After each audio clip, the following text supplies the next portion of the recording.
Eu sou Mário Persona e essas são as respostas que eu dei aos que me perguntaram sobre a Bíblia. Normalmente se pergunta se os ataques do ISIS ou do Estado Islâmico são cumprimento da profecia bíblica. Não. Os ataques do ISIS ou do Estado Islâmico não são exatamente o cumprimento da profecia bíblica. Mas eles podem fazer parte da construção do cenário e da preparação do palco para o seu cumprimento. Nós devemos sempre nos lembrar de que na atual dispensação da graça de Deus, como fala Efésios 3:2, as profecias estão em estado de suspensão. A profecia bíblica tem a ver principalmente com Israel e com as nações gentias, com o mundo. E o relógio profético parou de bater com o advento da igreja.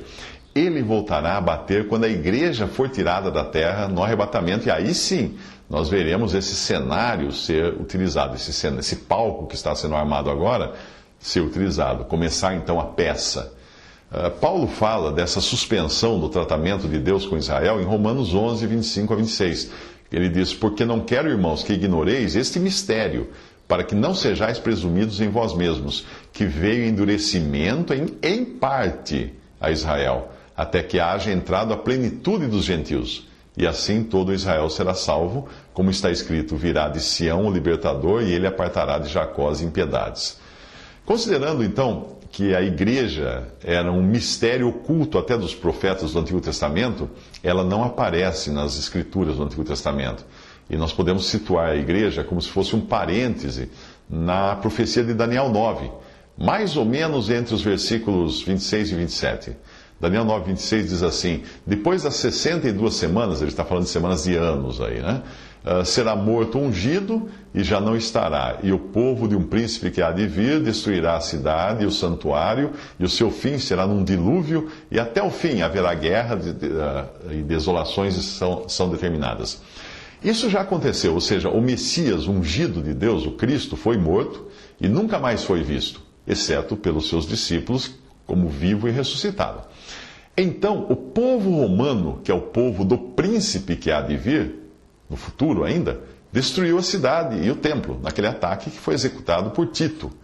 Com a rejeição completa do Messias, teve início então o parêntese no qual nós estamos inseridos hoje, que é o tempo da igreja, que irá durar até o arrebatamento. Aí o relógio profético voltará a bater, e esse príncipe, cujo povo destruiu Jerusalém e o templo no ano 70 da era cristã, entrará então em cena.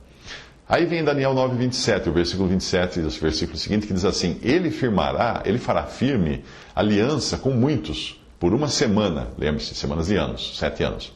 E na metade da semana, ou seja, 3 anos e meio, fará cessar o sacrifício e a oferta de manjares, e sobre a asa das abominações virá o assolador, até que a destruição que está determinada se derrame sobre ele.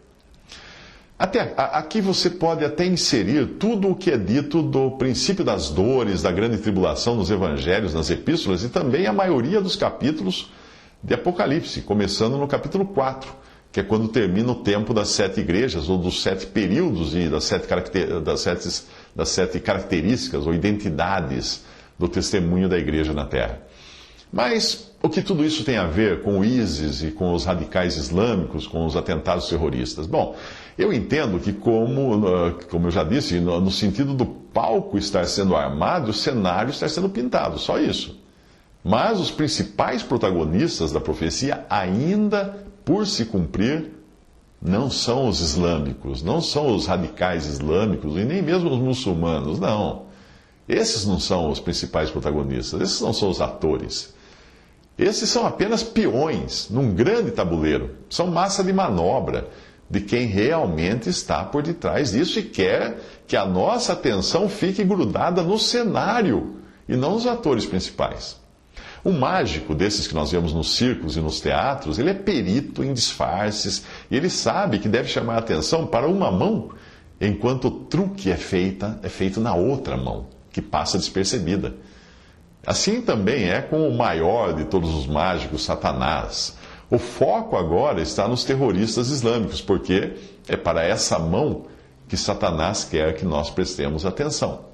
Este mestre em disfarces, que é o diabo, que lá em Gênesis 3 ele apareceu até travestido de serpente, e ele foi também o mentor dos magos de Faraó, que lá em Êxodo 7, versículo 11, imitavam os milagres de Deus feitos por meio de Moisés. Porém, a outra mão é que está ativa. A outra mão de Satanás é que está ativa para preparar o caminho para a entrada em cena do seu representante, o anticristo, que realiza grandes milagres, até mesmo o de fazer descer fogo do céu sobre a terra à vista de todos, como fala Apocalipse 13:13. Os verdadeiros atores, os verdadeiros protagonistas do cumprimento da profecia serão os que hoje nós chamamos de mocinhos nesse filme. A Europa e seus líderes. Com o argumento de se combater o terrorismo, nós veremos um recrudescimento do controle dos cidadãos, eliminando a privacidade e preparando o caminho para uma ditadura disfarçada de democracia. Numa pesquisa feita na França, logo após os ataques de novembro de 2015 em Paris, indicou que 84% dos franceses estariam dispostos a aceitar restrições às liberdades individuais, desde que eles ficassem mais seguros. A população quer. Esse processo em que os interesses do Estado se misturam aos da população é a concretização da profecia de Daniel 2,33, na qual o barro de humanidade irá se mesclar com o ferro do poder e da tirania, como foi na Roma Antiga. Este é o último estágio da estátua profética de Daniel, que representava os grandes impérios da terra, terminando com as pernas, que era a Roma Antiga, e os pés, que será a Roma moderna.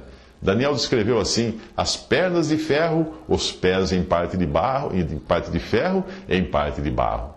Nesse dia, ainda futuro, as pessoas se sentirão aliviadas quando se levantar um homem poderoso com a aparência de um cordeiro, mas que falará como dragão, como diz Apocalipse 13:11.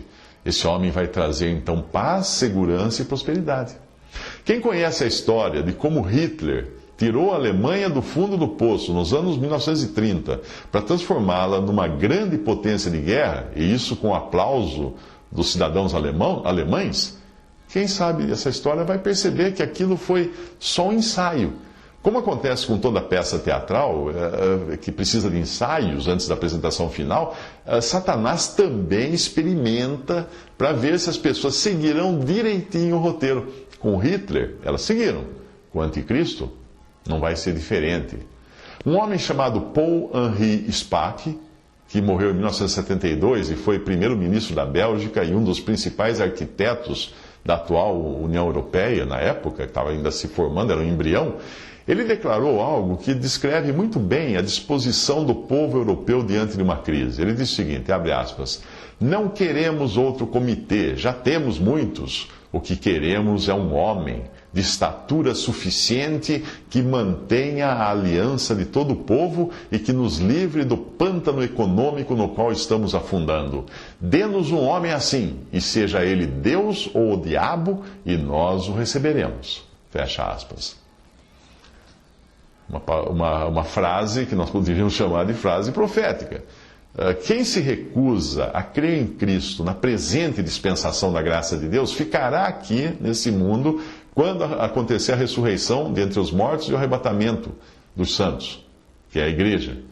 Os que tiveram a oportunidade de crer nesse atual período, mas não creram na verdade, serão seduzidos por um poder enviado pelo próprio Deus, para darem as boas-vindas a esse que é segundo a ação de Satanás, com todo o poder, com sinais e com maravilhas enganadoras. Ele fará uso de todas as formas do engano, da injustiça, para os que estão perecendo, porquanto rejeitaram o amor à verdade que os poderia salvar. Por essa razão, Deus lhes envia um poder sedutor, a fim de que creiam na mentira e sejam condenados todos os que não creram na verdade, mas tiveram prazer na injustiça. Isso está em 2 Tessalonicenses 2, de 9 a 12. Como eu disse no começo, os radicais islâmicos são os bandidos da hora, mas no fundo eles não passam de massa de manobra e peões de um grande tabuleiro sobre o qual eles não têm qualquer controle.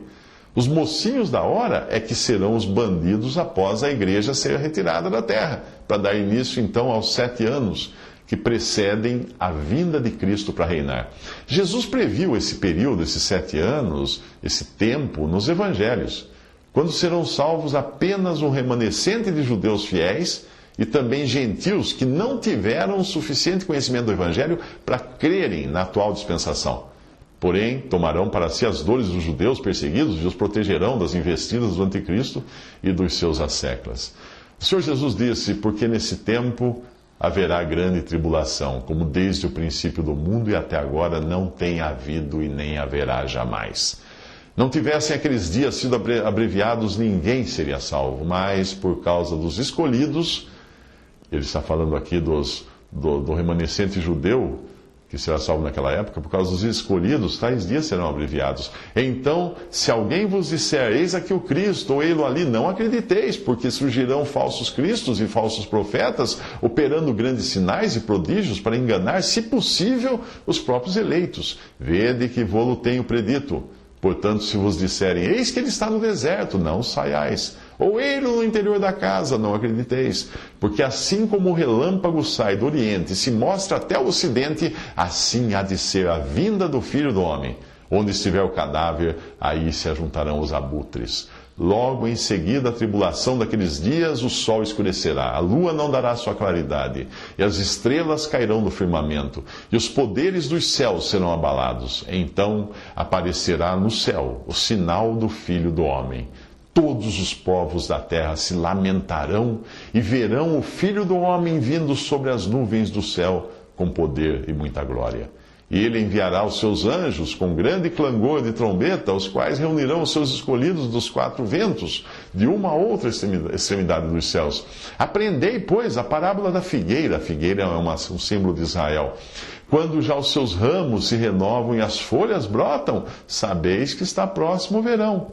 Assim também vós, quando virdes todas estas coisas, sabei que está próximo às portas. Mateus 24, de 21 a 33.